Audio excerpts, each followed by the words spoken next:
La République démocratique du Congo, pour l'essentiel, est en paix. Il n'y a pas de convulsion sociale ni politique. Les élections sont derrière nous. La prochaine étape, c'est pour ceux qui se seraient sentis lésés de s'adresser aux institutions compétentes.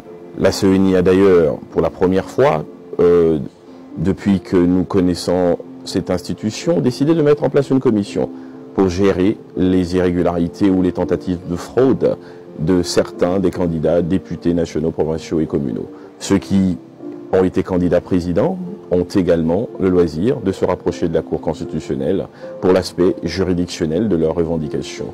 Nos propositions, elles sont simples. Il faut revenir à une formation beaucoup plus facile du boarding de la Commission électorale nationale indépendante en sortant du régime du dialogue intercongolais parce que ça fait perdre du temps, l'implication égalitaire des politiques au débat. Ensuite, la question des confessions religieuses et autres, il faut revoir tout ça. Il faut revoir également le fonctionnement opérationnel de la CENI et les modes de financement. Nous devons avoir les 5 ans pleins pour préparer nos prochaines élections. Voilà ce qui déjà permettra d'améliorer les choses.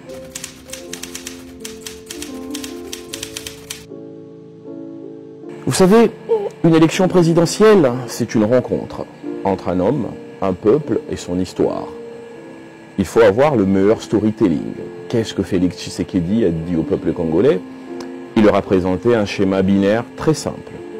D'un côté, nous avons la patrie, d'un autre côté, nous avons la menace contre la patrie. La République démocratique du Congo est une nation en guerre et Félix Tshisekedi en est le commandant suprême. Il s'est présenté avec virilité comme le rempart contre M. Kagame. Il y a d'abord eu l'offensive diplomatique que certains ont appelée l'attitude plaintive, mais qui était en réalité une offensive de mise en lumière de la réalité de ce que est le Rwanda aujourd'hui. Ça veut dire une nation avec des dirigeants dont les mains sont maculées de sang. Ça veut dire qu'il a entamé la réputation du Rwanda en augmentant le risque réputationnel.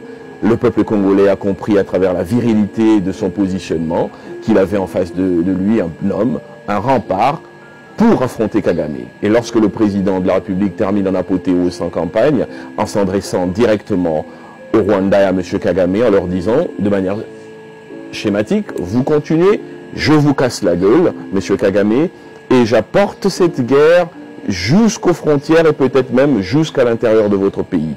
Parce que trop, c'est trop. Le peuple a compris qu'il y avait un choix à faire entre la patrie et l'étranger. Et le peuple a choisi la patrie. 3/4 des suffrages, 75%. Ça veut dire qu'il a 3/4 des Congolais qui ont accompagné sa vision pour le Congo de demain, un Congo en sécurité et un Congo qui lui donnera tous les moyens constitutionnels pour accomplir sa vision.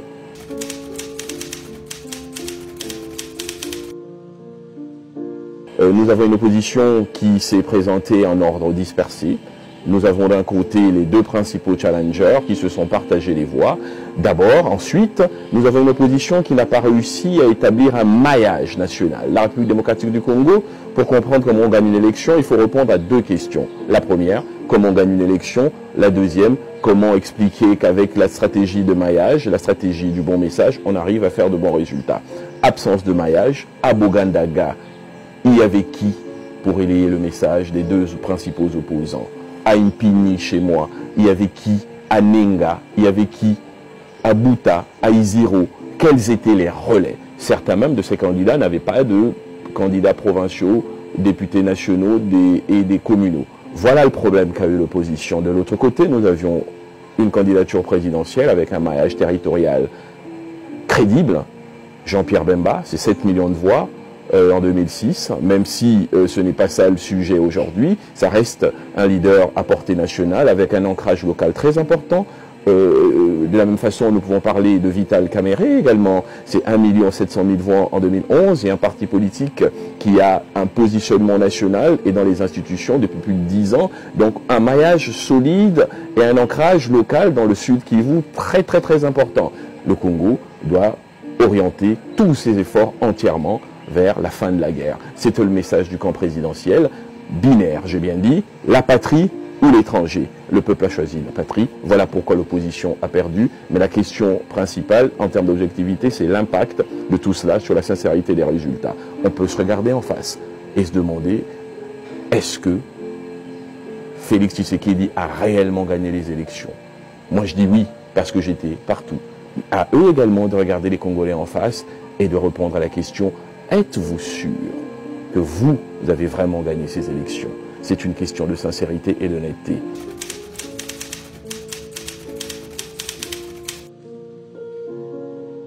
S'organiser, structurer le rassemblement. Et Étienne Tshisekedi, qui est l'archétype de l'opposant, celui qui a écrit, si vous voulez, la manière de faire l'opposition en République démocratique du Congo, malgré sa popularité et la dimension intemporelle de sa stature et de sa magistrature morale, c'est un homme qui a toujours su rassembler, que ce soit dans les années 90 ou dans les années 2000 et jusqu'à sa mort.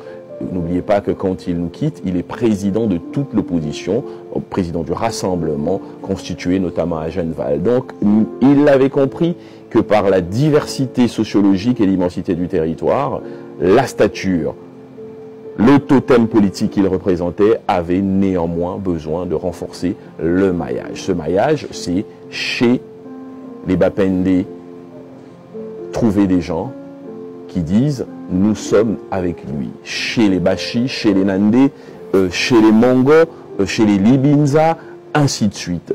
C'est ça la politique en République démocratique du Congo. Et si vous ne l'avez pas compris, vous ne pouvez pas gagner.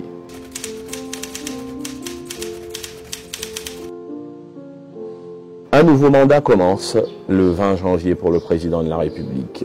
Moi, je pense qu'on ne change pas une équipe qui gagne. Il a une excellente équipe. Sinon, il n'y aurait pas ces résultats. Néanmoins, il faut aller plus loin. Il faut gouverner contre vents et marées. Il faut avoir donc le courage de changer ce qui doit l'être, mais aussi de dynamiser, de restaurer, de renforcer tout ce qui mérite de rester. En pratique, j'ai fait l'analyse de la gouvernance du chef de l'État. Il applique en réalité une théorie qu'on appelle la théorie du Big Push, investissement massif. Rosenstein-Rodan, 1940. Les économistes et les spécialistes de l'économie du développement savent de quoi je parle. C'est la définition d'un certain nombre de piliers stratégiques sur lesquels on investit massivement et dans la cohérence pour relever un pays en sous-développement avec des problèmes multiples. Le président de la République a commencé par la gratuité de l'enseignement et la réforme de l'éducation nationale. Il y a eu quelques incursions timides vers la fin de mandat sur le domaine infrastructurel avec la question de la santé et la prise en charge universelle de la santé, la question des 145 territoires. Il faut renforcer cela. Nous avons un budget qui dorénavant oscillera entre 13 et 17 milliards de dollars. À mon avis, la même volonté politique mise en œuvre par le chef de l'État pour lancer la gratuité et la réforme de l'éducation nationale doit être poussée à l'extrême en définissant 6 piliers. 1 milliard pour la sécurité, 1 milliard pour l'éducation, 1 milliard pour la santé, 1 milliard pour l'énergie, et 1 milliard pour les infrastructures et le transport et le logement, 1 milliard pour l'agriculture. En 5 ans, si nous faisons cela, nous avons 30 milliards d'investis, le visage du Congo change et le bilan à présenter aura une couleur et une saveur que tous les peuples congolais ne pourront qu'apprécier. Ça veut dire qu'il faut arriver à un niveau où chaque ministère ait le même niveau d'exécution budgétaire. Ça veut dire si nous n'avons récolté que 80% du budget, le ministère du Développement rural, dans la reddition des comptes, doit pouvoir présenter une exécution budgétaire de 80%. S'ils arrivent à faire ça, des budgets tels que adoptés par l'Assemblée nationale, on aura une cohérence dans la gestion gouvernementale et une évolution. La République doit être vue comme une grande entreprise à la recherche des résultats de performance. Tous les postes qui donnent une responsabilité managériale doivent être évalués. Les directeurs centraux, les secrétaires généraux, les DG d'entreprises, les coordonnateurs de programmes spécifiques, les ministres, tout le monde doit avoir une feuille de route précise, quantifiable en termes de résultats qualitatifs et quantitatifs.